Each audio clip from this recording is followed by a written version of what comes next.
Hi to everyone who is joining us live. Welcome to InfoFluency's first ever webinar, live webinar. Today, we are going to be discussing and demonstrating our new revenue management tool. I just want to thank all of you guys for being here live with us and for anyone who's watching this at a later date. We just appreciate all of you guys for tuning in. So I'm going to start out by charting our course for this webinar for our time together. We're going to start by introducing InfoFluency and what we do as a company, and we're going to clarify, the part that we play of data analytics, what that means, our piece of the pie when it comes to such a big term. We're going to go into our product story, how we launched this tool, how it came to be, and we're going to do a brief demo of the tool and hopefully share some inspiring stories of how people have used this tool. And then we're also going to end with some Q&A. So as we're going through this, we would love if you guys would put any questions that you have in the Q&A portion on the bottom part of your screen. We will really hope to answer as many of those as we can at the end. And the questions we can't get to, we will circle back to you and we will answer those directly. I'm going to start by sharing a little bit about InfoFluency and our company. InfoFluency was founded 15 years ago by Robin Sturgis, who's here with us today. And our mission is really simple. We want to equip executives of lower middle market companies with data services and visual analytics. And so this tool that we're going to share today is a really powerful way to get visual analytics into the hands of executives for them to be able to make ultimately growth decisions, big decisions for their companies. And so we're hoping that this is a powerful way that we are serving our mission statement. I'm going to quickly introduce ourselves. As I mentioned, Robin Sturgis is here with us. She's the founder and CEO of InfoFluency. And then I am Alyssa McGinn, Director of Growth for InfoFluency. And we're just delighted to be here with all of you guys and just to share a little bit more about where we're headed. And as I mentioned, as we go through this content and go through the demo of the tool, we would love for you to put any questions that you have in the Q&A section below. So without further ado, I'm going to hand it over to Robin to kick us off. Thank you, Alyssa, and thanks to all of you guys for joining today. It's really exciting for us to share this with you. And so, like Alyssa said, we just want to kind of lay the groundwork with what data analytics is for us. It's a huge term, a huge field, and we focus on one aspect of it, which is making data visual. And the reason we do that is because if you imagine a very dense spreadsheet, it's really hard for the brain to digest information in that format. Or if you have multiple data applications, an accounting package, you have all of these different business platforms that you're using, and you can't really see the full picture of your business data when it's all over the place. Our focus as a firm is to take that business data and translate it into something very visual that the brain can digest easily, can use, and can make decisions based on. So we are focused on the business applications, and we are transforming that data, like I said, into visual form using things like color and shape and relative spacing and size. So you'd be amazed at how much more easily the brain processes information in those formats. So that's what we're about. We're really focused on the business data in a visual form. With that, it will be fun for me to share with you the story of how this tool came to be, kind of our little touch of our history here. So we have historically been a custom analytics provider, and we focus on listening to the customer, and we build analytics that's tailored very specifically to the exact need that our customer is expressing to us. So over the last number of years, we continue to see very similar requests, and almost exclusively those requests center in some way, shape, or form around revenue analytics. So as we saw the needs become very common to each other, we had a desire to equip more executives more quickly by pulling together the most broadly applicable pieces of what we had built in custom form and offer that as a collection, really. So the revenue management tool is that collection. It is pre-built components of the things that our custom clients have asked us for over and over again. And it's designed to help executives to really, and let me rephrase that to say, not just executives in the strict sense of the term, but let's use the term decision makers. People in businesses who are decision makers, we're equipping them to be able to easily and quickly access this information in this visual format in really affordable way. So that's kind of a little bit of our story, but also central to that story is that we, when we piloted this thing, we used it on ourselves, and it was pretty transformational for us, just as it's been for our clients. So when we really looked at our own revenue in terms of our own client base, it really informed kind of a new focus for us, a new strategy to see that our customer base was concentrated in industrial, manufacturing, distribution, and professional services industries, and that we were serving really well there. We brought a lot of value there. And so with that understanding, then we were able to shape our strategy and our go-to-market tactics. So there's a lot of ways that this, really can shape decision-making and strategy. And so we're really excited to be able to bring this to more people and get these insights into the hands of more executives and decision makers so they can grow their businesses and be more effective decision makers. So super excited about it. I hope that you guys are joining us in that excitement as Alyssa demos to us and lets you see it in action. And so I'm just excited to turn it over to her and let her start to show you guys the real deal. Okay, so we are going to move into the demo portion. And as you can see, this is the environment of the tool and kind of a feel for what it looks like. This view that we're looking at here is the first of 8. There's 8 different dashboard views across the top that will kind of go into some different insights as we go through it. We'll try to stop on each one of them to get a good feel. So the first page here that we're looking at is what we're calling a customer cohort analysis. And basically we are segmenting the customer base into cohorts based on revenue concentration that they're bringing to your business. And so you can see large, medium, and small. And as you select the cohorts, the dashboard will filter accordingly. As Robin mentioned, this was one of the really big insights we saw in our own data, was just the number of clients that we had making up a large portion versus medium and small. And we walked away really wanting to grow our medium customer base.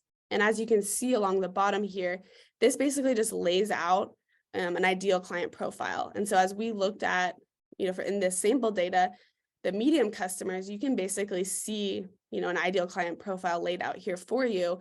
So if you're looking to, double the number of medium customers that you have, here you go. Here are the customer attributes that these, medium customers have. In the middle here, you'll see a customer ranking list, followed by geography. And then, like I said, a breakdown of industry, product type, lead source, and then the revenue that they are bringing to your company. And so if you see in the middle here, this customer ranking list, I really like to highlight this because it seems simple, but it's a very powerful tool, even in light of a story that we had. We have a client who, wanted some more data visibility. They wanted to be able to see, their customers in light of revenue. And they had some working assumptions. They had some ideas of, who their top clients were, who was bringing in the most revenue annually.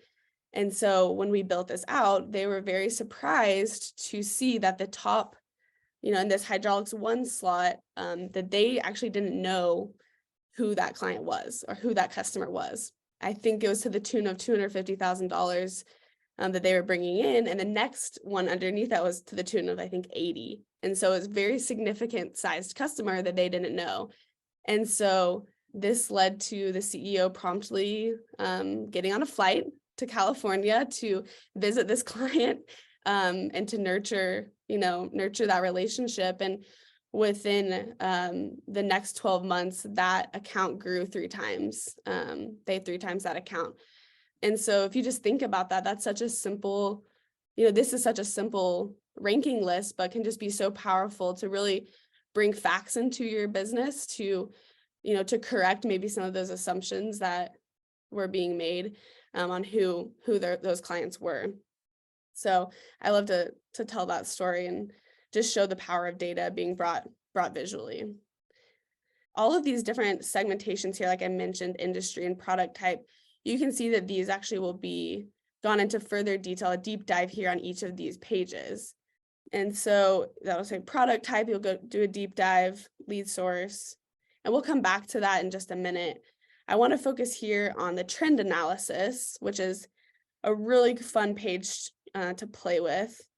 You can see that the bottom half of the page is the revenue data. You can see in seasonality, revenue trends over time, even seasonality by month, and all of those customer attributes are the filters at the top. So some of these questions may be, financial services is a big part of our customer base. What does the revenue trends look like? Just filtering the whole dashboard by financial services. You can even go deeper. You could do financial services of people who are buying product type A and continue to filter down and to answer the exact question that you're looking for. One really cool example of a use case for this is a client that we have that was looking for, they were going to get some private equity funding, and they really wanted to prove out that they had a diverse customer base. They wanted to prove that, their revenue stream wasn't dependent on one industry to bring revenue. And so they were able to use these revenue trends and specifically even deep dive into the industry details tab to show that, to show possible investors and funders that, they had a very diverse and consistently diverse source of revenue coming from multiple different industries. So I think that I keep saying I think this is my favorite, but I actually think this is my favorite.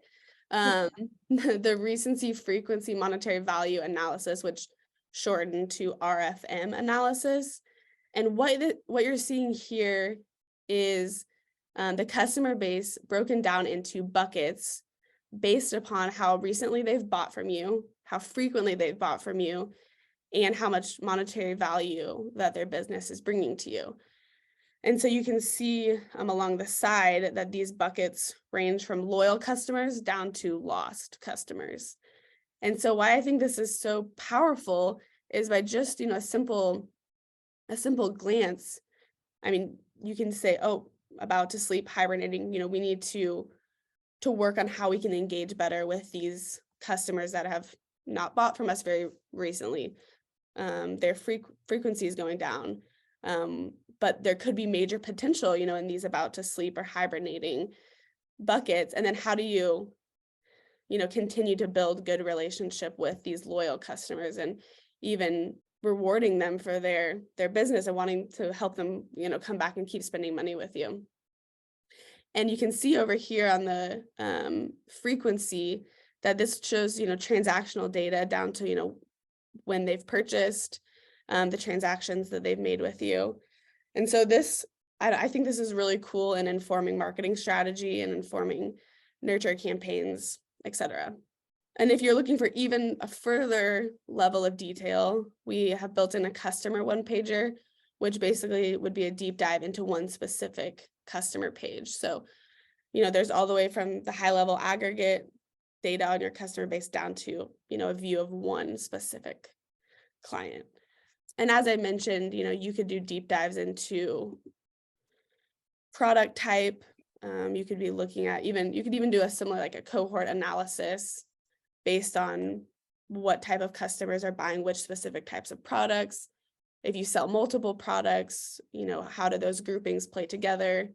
There's a product performance grid here based on the number of purchases and the value of those purchases. So there's a lot of really interesting ways to toggle with this. And I will mention here that we have some filters built in at the top where you can do some even more, run some more specific queries, such as the amount of time that you're looking at. If you're looking at just specifically, if you're wanting to see specifically quarterly metrics, this what we have is over the last 4 years. And then we also have the ability to toggle between revenue and margin. And so if you're wanting to look at, this same views, but just in view of profit, that's also built in as well. I think I've gone through almost all of this. I mean, there's probably a lot more I could go through, hit some of the high notes. So I think we'll move into some Q&A. So one good question we have is, where are you pulling all of this data from? Are there certain platforms you support, and do some work better than others? I'm happy to jump in on that. Go for it. So the data comes from commonly used business applications. So when we work with our clients, we identify what business applications they're using. For the revenue management tool, what you're seeing here almost exclusively pulls from 2 different sources. One is the accounting platform, assuming that that's where all of the invoicing data lives. So that might be QuickBooks, it might be Sage Accounting, any number of commonly known accounting applications. And then we're pulling all those customer attributes that you saw, like industry and lead source, product types, typically from a CRM, a customer relationship management tool such as Salesforce or HubSpot or Pipedrive, etc. And then you asked, are there certain platforms that we support? And so we have connectors to roughly 200 commonly used business applications. And then there are capabilities that we can add to create a connector if there's an application that is very specific to an industry or something like that we don't already have a connector to. Do some work better than others? I would say there's not a lot of difference across the applications once we're connected. Some are more easily connected than others, as I just mentioned. If we have a ready-made connector, it's very straightforward. So in recap, the data is coming from accounting and from a CRM, and we are connecting up those 2 data streams to provide this meaningful analysis using those 2 sources of data. That's a great question. The next one that we have is, how much time and resources will this take from the client side? I don't mind taking that. Usually, since this is pre-built, usually this takes about a week. And I will say, given standard data sources, as she mentioned, such as, HubSpot's, QuickBooks, like all of those different ones that are pretty typically used. And it, from there is almost it's just a quick spin up. And that's that goes back to the product story of, we really wanted this to be a low barrier of entry, something that can be, easily hooked up to, easily used. And so we try to make that as easy and simple of a process as we can. Next one, which kind of goes back to the first question, but how do you guys handle data quality issues? Is that something that you deal with, and how do you go about that? Yeah, I'll take that one. Data quality is super important because if the data is clean, then the analysis can be used and it can be trusted to be accurate and meaningful.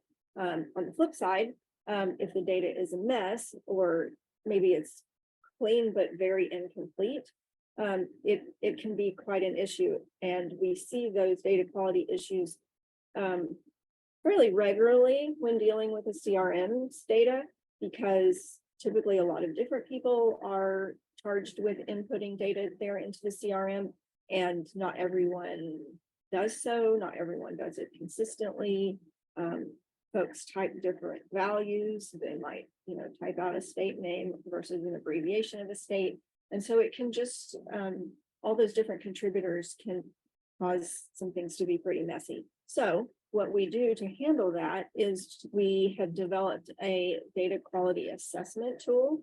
And it's pretty straightforward. We pull in the fields that are meaningful to our client. And you saw the ones that we used in the demo, like lead source, industry, customer location, those kinds of things. And so then we just look at the quality of data in those particular fields to see how many duplicates there are, how many inconsistencies, and how many blanks. And then that also informs the client down to the record level of where they need to clean up or where they need to get their blanks filled in. So we're pretty intentional on dealing with the data quality issues because it's so important to making the analysis meaningful. Yeah, that's a great question. Yeah. We have another one. How does this tool compare with other general BI tools like Power BI, DUI, or Tableau? Yeah. Melissa, you want to take that or you want me to? I'll mention that this tool is built on Tableau, and that is our builder of choice. And so that kind of answers that. But I will ask you, Robin, how you think that Tableau and this capabilities maybe compares to others. I appreciate the power of Tableau to connect so broadly to so many different platforms. So I think that's a real strength of it. And I think the user interactivity piece is very strong with Tableau and very flexible to build with the user in mind. So, we do think a lot about the user interface and the user experience when we build a dashboard and want to give as much power as we can to the user so that they can, really ask their unique questions of the data and say, this is a very unique, nuanced question that I want to ask. And so they've got the power to do that with the user features. So I think those are strengths of Tableau. And the other piece of Tableau as a platform is that it is the vehicle through which we host our analytics and through which this tool is hosted. So our clients are logging in through a Tableau interface and are able to consume what we've built through that hosted Tableau environment. And to build off that, we've heard quite a bit or had this question like, well, we have analytics built into our CRM. We have analytics built into QuickBooks. Most every business application is going to have some layer of analytics. I'd love for you to speak to, why did we build this if those, analytics tools exist? Well, personal experience.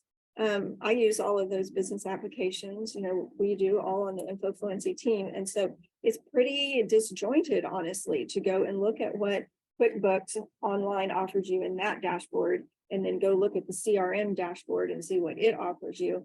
And then if you have maybe project management or you have some kind of inventory management applications, then you're jumping over to those to see what they offer.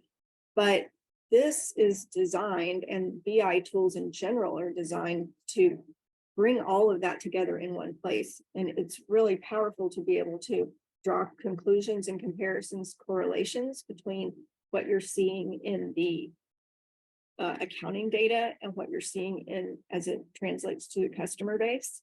So that's, it's great to have the analytics and all these different packages, but it falls short when you want to really see what's happening in the business as a whole. Mm-hmm.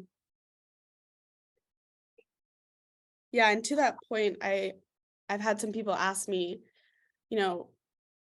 what questions would I be asking, or how would I know if someone, needs this tool, or, what kind of things would we be struggling with, where this tool would be a good solution.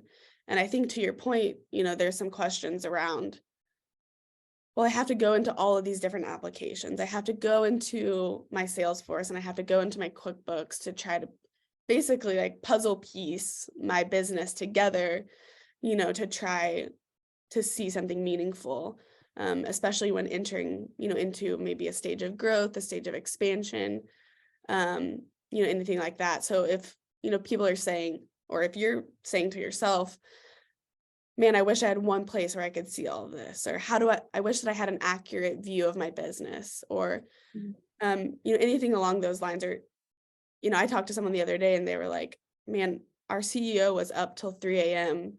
trying to like put all this stuff together into a platform to have it ready for a board meeting. And, just was up all night with a huge headache trying to figure out how to get all this piecemeal together.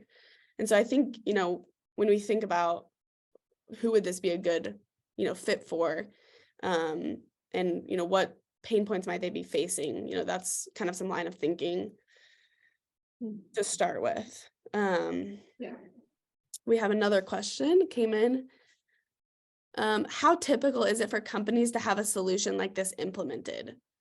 Hasn't it historically been expensive and a significant time investment for small medium-sized businesses to implement? That's a good question. I would say it's not typical, in our experience, for companies to have any kind of solution like this implemented. I'd say they're probably typically, doing what we just talked about, kind of puzzling things together, trying to have different applications, analytics, and put those together. So I'd say it's pretty atypical. And yes, it's historically been a pretty expensive lift to have. I mean, as we said in the beginning, we started doing custom analytics. And so doing anything custom from the ground up is very expensive. And so there was a very high barrier to entry for small and medium-sized businesses to be able to have any sort of visibility like this, because it's time intensive, it's money intensive, it's resource intensive. Which just goes back to our why of even building this tool, was that we wanted to lower the barrier of entry for small and medium-sized businesses so that they can have, an ability to make big growth decisions, to be able to grow, into those bigger companies. But there was just a really high barrier of entry. So that's a great question. Do you end up doing further customizations for customers with your starting dashboards? I'll let you take that one.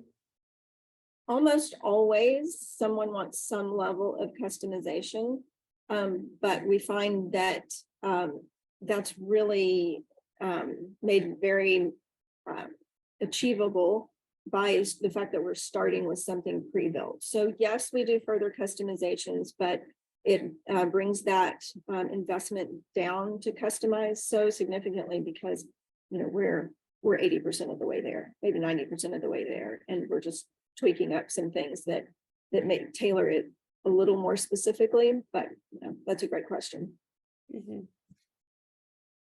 I find that most people like to have the flexibility to be able to customize it, as needed, because we recognize that all businesses are different or have different, some different goals that they're trying to reach or go for, that customization's almost, necessity. What's the cost structure to implement an effort to maintain the maintenance for the data and the reporting? I'm happy to take that one. Go ahead. So our cost structure is a SaaS model. So we have a monthly fee that's based on the amount of content that we're providing. And then we have an implementation fee that is dependent on the number of data sources. So typically our customers are looking at 2 to 3 data sources that they want to connect to our analytics. And so it's a couple $1,000s to set up a data source. And there's some things involved with that to make sure that we're understanding the right fields to pull in and so forth. So that's that component, implementation plus the monthly fee. And then the customizations, we just bill hourly, keep it really simple, and allow the customer to really define the spend that they're comfortable with. And then the second part of that question was the effort to maintain data and reporting. So there's 2 answers to that. One is that if we have established live data connections to your platforms, then there's next to no maintenance. Save for maybe adding users or adjusting user permissions or something like that. But if for some reason we have to have some sort of manual refresh of the data, an example of that is if you fold in spreadsheets along with your business platforms. Sometimes those require a manual refresh. And then we put that on a schedule and we work out, what the time investment will be and the associated cost. But all said, even with the spreadsheets in the mix, it's pretty low effort, pretty efficient. I think that's one of the great parts of the tool is just once you connect, it's connected, and I think that's Real time live data. It's good stuff. which is what everyone wants, to have it in your pocket on your phone to be able to look at and know that it's fresh and up to date. Absolutely. That's a good point, is that these dashboards translate really well to mobile devices. And we even have had clients to look up their specific customers' order history, on the side at a conference or trade booth. And then when they go to talk to that individual that they're seeing there, they just look like the most amazing, knowledgeable person ever, because they have this order history just off the top of their head. So it can be really powerful to consume this from a device as well. Yeah, that's a good point. I think lastly, I just want to mention that if you're interested in using this tool, or someone who's interested in using this tool, or this would be a good fit for them, we would love to talk more with you or to be introduced to them. We have this link here is our landing page, infofluency.net/revenue management. We would love to, schedule a call with you, and you can do that on that page. And additionally, you can reach out to me. I put my email address here on the slide, alyssa.mcginn@infofluency.net. And we'd love to, talk with you about next steps for getting this implemented for you guys to be able to use it, or for people to be able to use it. Mm-hmm. We do make that path. We do make that path and that process to engage with us streamlined and as simplistic as you would hope that it would be. Yes, as make data easy. I feel like data can be complicated, but we just try to make the process as easy and simple as it can be. Well, we thank you guys all for joining us for this webinar, and we will work to get this recording out in the next couple of days to everyone who registered for the webinar. If you didn't register and you joined with a link, I don't know if that was possible, but we'll follow up with the recording. And if you have any questions, feel free to reach out. And any questions we didn't get to that is in the Q&A, we will also reach out directly to answer those questions. So thank you guys all for joining us, and we hope you have a great rest of your day. Thanks all.